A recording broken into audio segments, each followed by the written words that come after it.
Hi guys and girls, I'm going to make a video on a snowblower.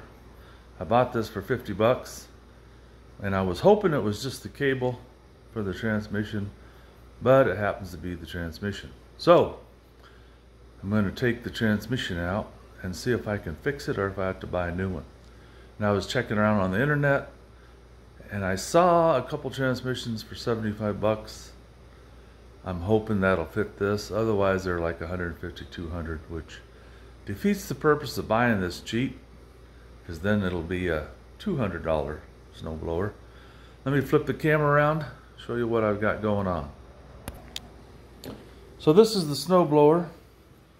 As you can see, I set it up on the front end so I can work on it. Now yesterday I changed the oil.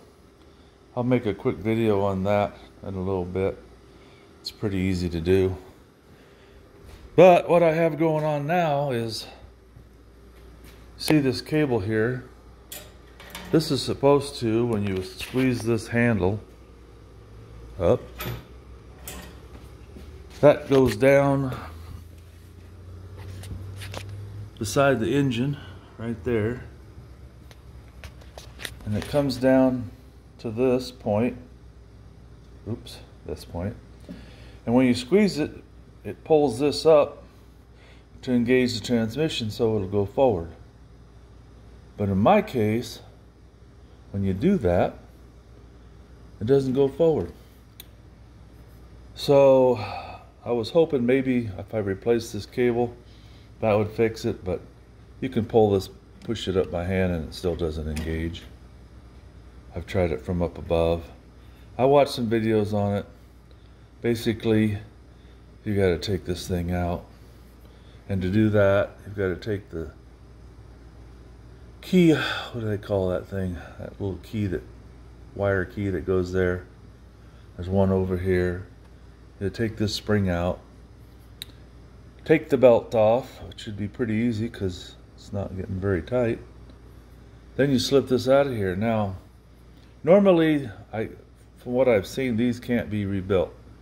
They're just cheap plastic parts inside and you have to replace the whole thing. But I'm going to take it apart and see what I can find out. Because I know from research there's supposed to be a brass gear in there that goes bad. Which is kind of weird that a brass one would go before plastic.